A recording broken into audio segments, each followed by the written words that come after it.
Huh?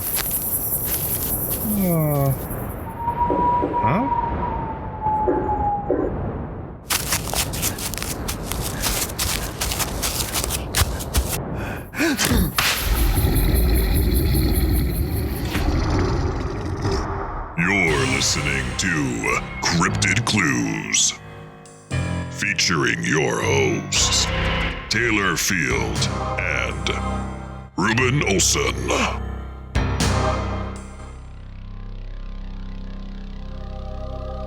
Hello, ladies and gentlemen. Welcome back to another episode of Cryptid Clues. I am your host, Taylor, and today we're going to be getting into the mysteries of the Nahanni National Park. There's a lot of cryptid folklore legend associated with this place, and I can't wait to get into it with you guys. But before we get into that, a couple of plugs. You can find us on our website, CryptidClues.ca, where you can find our blog access and our links to our social media channels, Twitter, YouTube, and Facebook.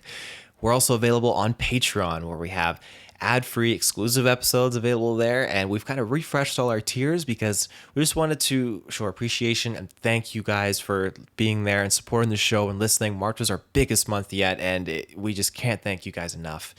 You can also send us an email, crypticlues@gmail.com, if you want to say hi, share any stories or anything like that, or just reach out. We're there.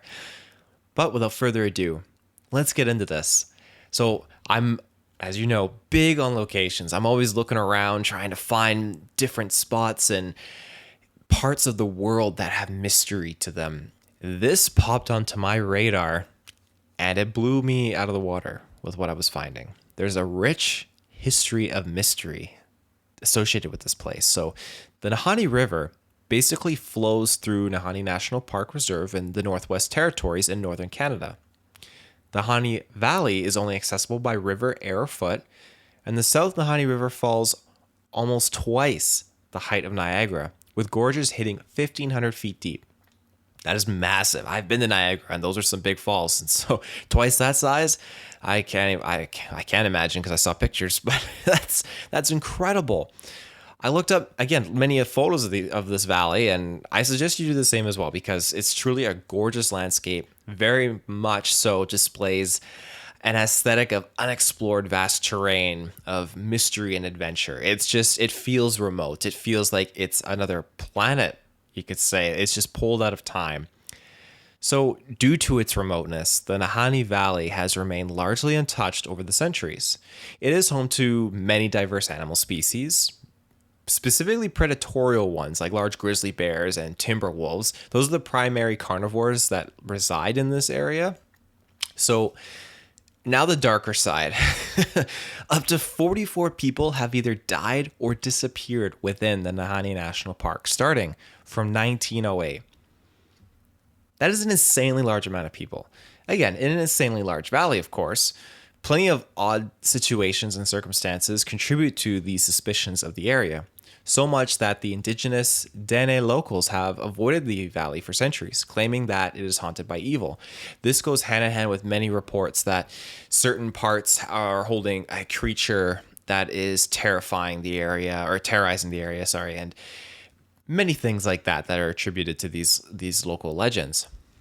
Many other people actually claim, though, that the Nahanni Valley is the entrance to the so-called Hollow Earth. And it is worth noting, I did find that the valley is actually littered with subterranean caves. There's over 250 of them, I believe, counted so far, but many of them and many more remain unexplored. So, again, I did an episode not too long ago talking about underground highways, and that was a concept that I find absolutely fascinating. I know there is a lot of sulfur and hot springs associated with this area, which makes sense with the underwater caves. Probably a lot of it is filled with just hot spring water flowing through under the rock bed and such, but a variety nonetheless of legends and tales are attributed to this area. And these are the ones as follows that I found to be very, very interesting. Headless prospectors, hidden gold mines, tropical oasis, lost tribes, evil spirits, Indian curses, prehistoric monsters, and a mysterious white queen. These are some wide array of mysterious things. But one legend, actually, it consists of a wild man that I wanted to hone in on. And I know the show's been very Bigfoot centric lately, and maybe that's kind of not our bias, but me and Reuben's preference showing through for this topic. And it's just, at the end of the day, fascinating. This legend refers to the Nahanni, the wild man of the north.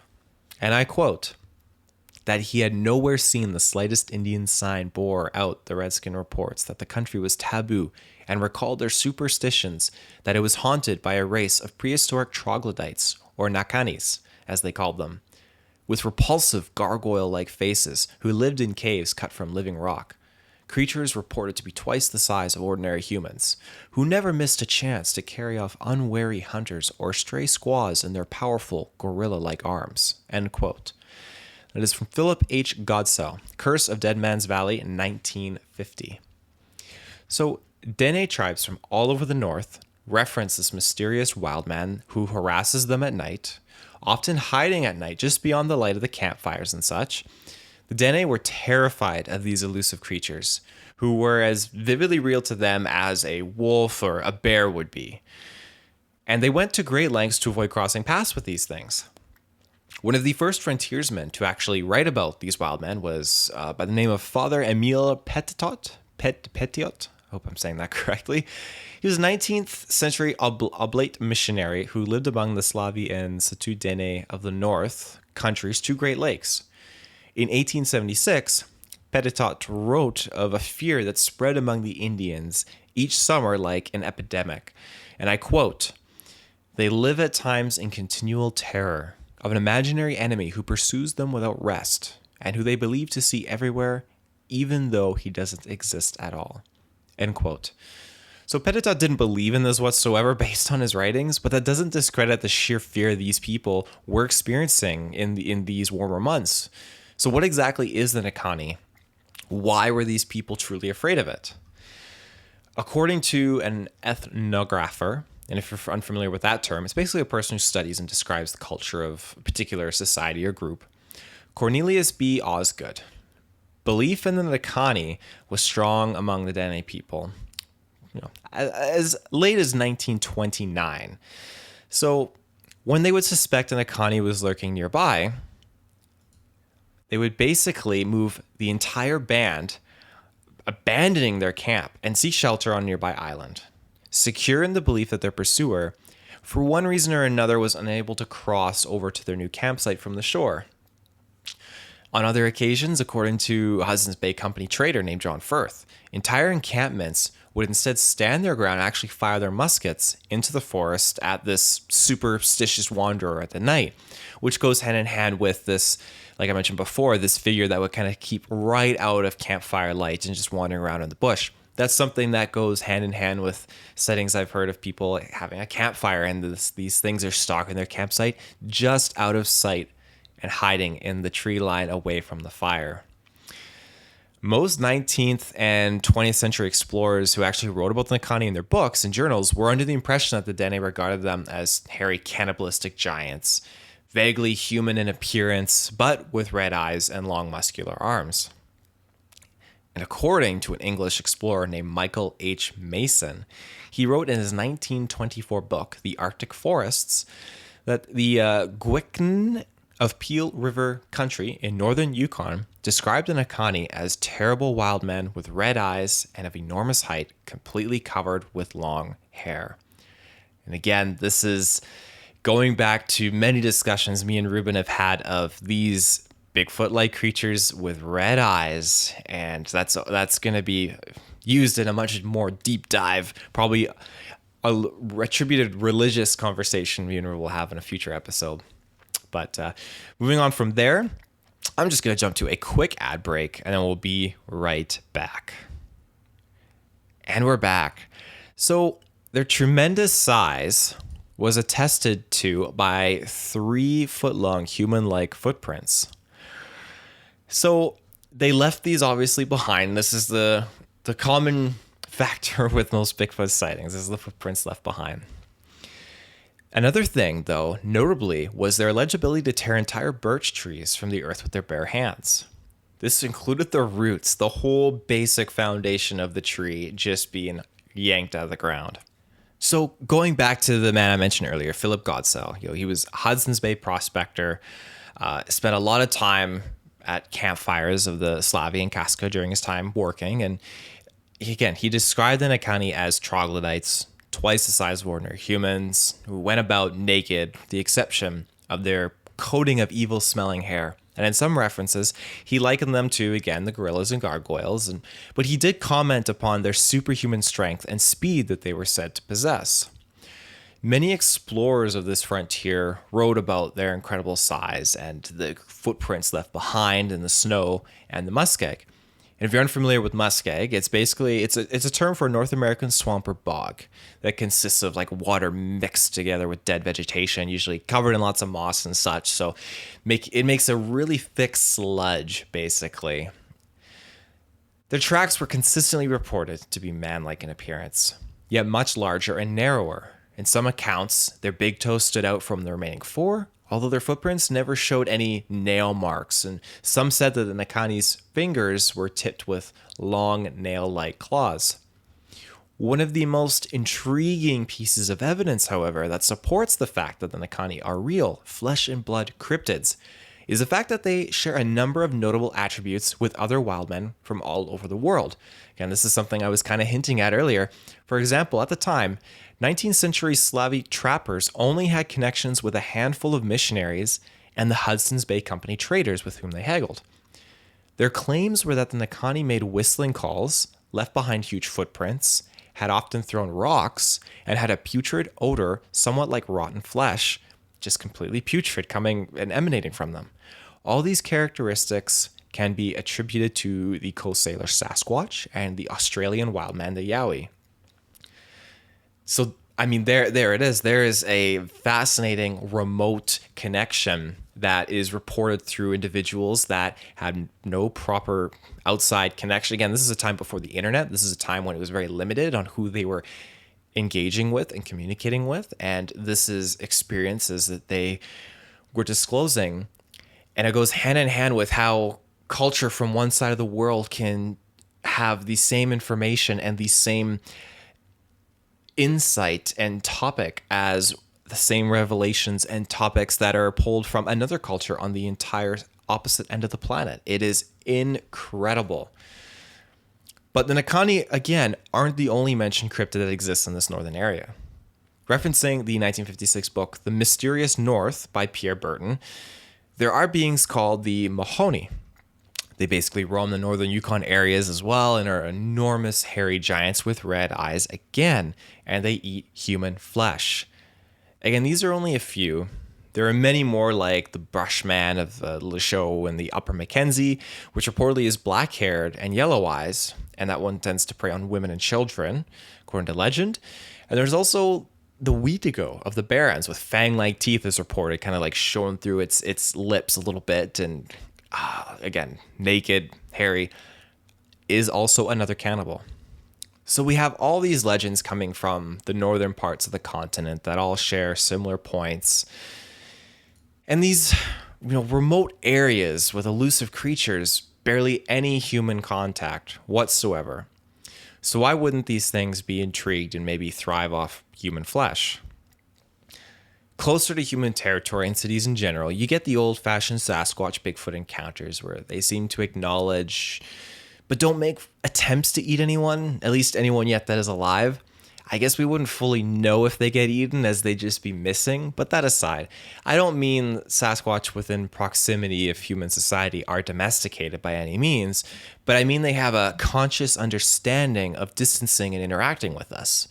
Whereas if you go out into the deep north of the Nahanni, some animals out there have never before seen a human being and will react to that violently if necessary. That's where I believe the same can be said about these cannibalistic Sasquatch that reside far north. A closer to human society bear may keep to itself and ignore a person, whereas a big grizzly bear in the deep wild will probably make you his dinner. And that is a lack of human interaction. They don't know and they don't care. They're wild. But aside from all the wild man discussions, there is one origin traced to the early 20th century for the Nahanni River. And this goes kind of back to the headless stuff that I was talking about earlier, one of those attached local legends. During the Klondike Gold Rush, many people dove into the prospecting realm and headed into very remote parts of the Canadian wilderness, particularly in the Yukon. There were two prospectors that had decided to ignore the usual routes and the go-to hotspots in favor of the Nahanni Valley. They were two brothers of Métis ancestry by the names of Willie and Frank McLeod, and in 1906 they took a canoe and went upriver to reach the Nahanni Valley. That was the last time they were seen alive. 2 years later, in 1908, a search party discovered their skeletons at the remains of a camp. Both were headless. The analysis showed that both men were sleeping when attacked, and one of the men's bodies was actually reaching out towards a gun, indicating a need to defend themselves. That just terrifies me. And I have questions. I have so many questions. Like, were they were sleeping in the tent, they heard something, and the guy reached out, and they were just killed? I mean, 2 years is a long time, and things were built to last back then. I don't doubt that. So we are finding remains of civilizations from eons ago. So go back a full century. It doesn't surprise me at all that these individuals still had their campsites still constructed, lying about with pieces over the course of 2 years. I imagine, again, this area is subject to severe weathering, but things were built to last. And if it's on a rock face or something like that, a strong piece of ground, the bones aren't going to decompose, and it will be traceable if you follow the steps of two of the only explorers that really go up there. Now, the worst part is this isn't the only beheading. In 1917, another body was found. This time it was a Swiss prospector named Martin Jorgensen. His body was found decapitated and next to the rubble of his cabin, which had been burned down. So this has a famous rumor that is associated with it. Essentially, he struck gold in the area and was beheaded for it. He supposedly wrote home a letter that confirmed he found gold nearby. Again, there's been people that have tried to debunk these beheadings and kind of shed some real light on it, but at the end of the day, we just don't know the truth. Before I move on, I'm going to jump to one more final ad break, and we'll be right back. And we're back. So this keeps happening. More beheadings keep unfolding, and it's just getting out of control, really. The RCMP were looking for a man who was basically an outlaw and a prospector. And in 1927, he was found headless in the Nahanni Valley, nearby where the bodies of the McLeod brothers were actually found to be headless as well. So something is going on in this area. And this leads to, again, an abundant amount of human vanishings. Now, that doesn't mean something horribly cryptid or paranormal is afoot in this area, as Nahanni has timber wolves, brutal weather conditions, and many other perilous factors that can result in death. We still can't dismiss the fact that something odd is indeed going on here. They've actually found prehistoric animal remains in this valley as well. So you can look at like bones of mastodons and ancient bear-like dogs have been discovered, but like bone-wise here. And I should note as well, there are tales, just like of the Nahanni tracks. Many trappers have actually reported to have seen fresh tracks associated with these prehistoric creatures roaming in the most remote parts of the Nahanni Valley. So maybe possibly a prehistoric ape-like human does indeed roam these areas as well. We've done a few shows in the past talking about dinosaurs that still exist today, and obviously you have Loch Ness Monster and many underwater cryptids that are unexplainable. This goes hand in hand, especially if you're wanting to dive into the hollow earth theory, which is definitely a deep hole to get into. But if there is prehistoric things that kind of drifted in there and reside in there and have thrived in there, and this happens to be an opening to one of these hollow earth areas, then maybe, just maybe, these things seep out every once in a while and then go back in.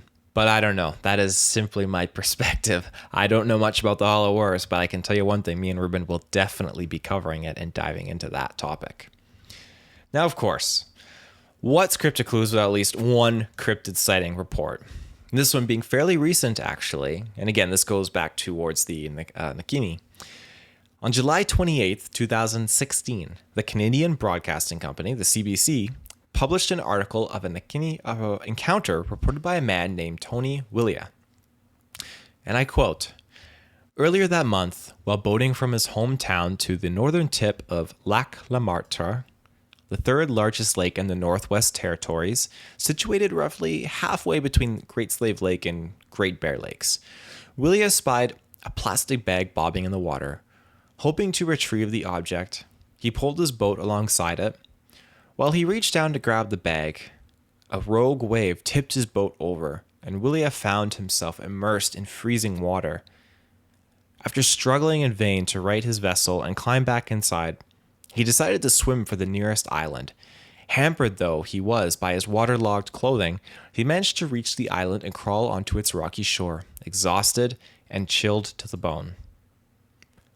All of a sudden, Willia told the CBC, there was a big man standing beside me.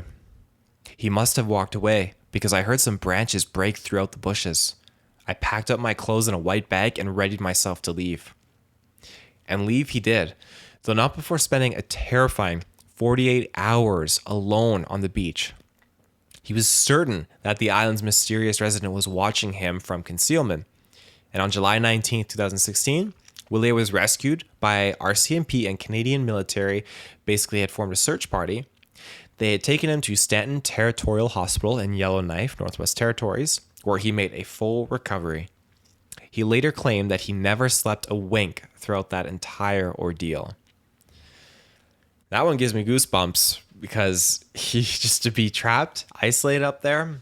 However, he was able to report that he needed help. I'm super thankful that they were able to get out there and rescue him. There is this gap, though, in the story that I was trying to figure out, and I just couldn't learn more about it.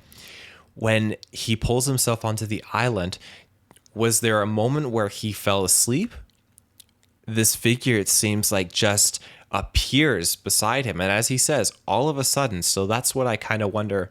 This thing just managed to sneak up and appear next to him and then kind of strode off. But nonetheless, that's enough to legitimately terrify a person, enough to be awake for 48 hours. Obviously, he's exhausted and went through a very life-endearing experience.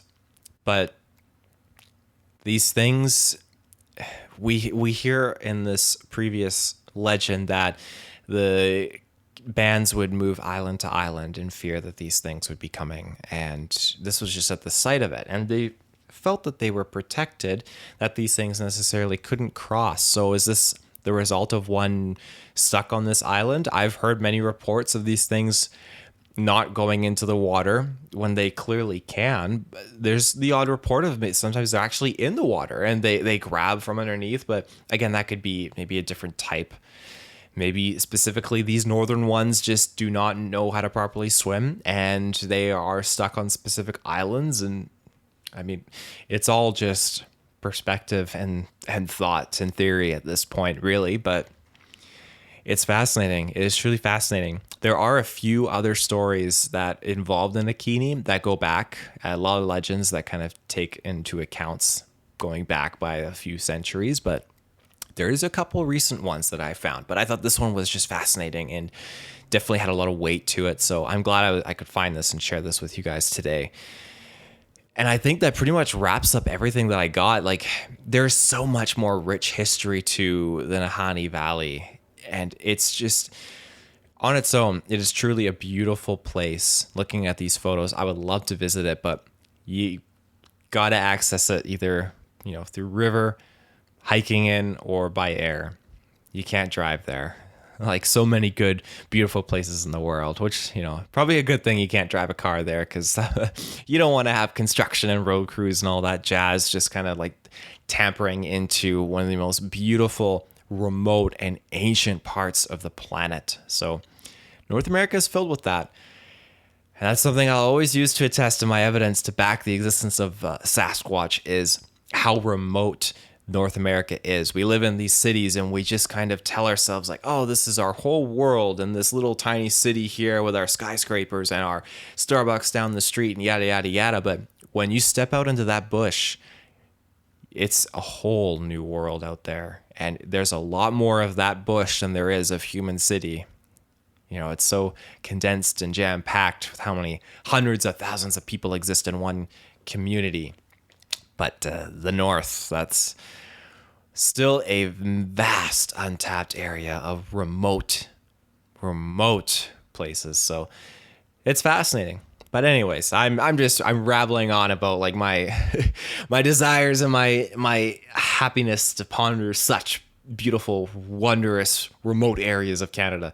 But anyways, moving on from that, thank you again, though, for tuning into this episode of Cryptid Clues. And again, I highly suggest doing some more research and looking into these legends involved with this area. There's some deep, deep stuff. But that's all the time we got. Well, my name is Taylor, and thank you for tuning into this episode of Cryptid Clues. Again, you can find us with your internet connection. CryptidClues.ca is our main website. We can get our blog access and everything like that to our links, to our social media channels, Twitter, YouTube, and Facebook. And we're also available on Patreon. You get ad-free, exclusive, early episodes. And then you can send us an email if you like. CryptidClues@gmail.com. Send us an email, say hi, and just see what's going on. So until next time, take care, stay safe. We'll see you soon.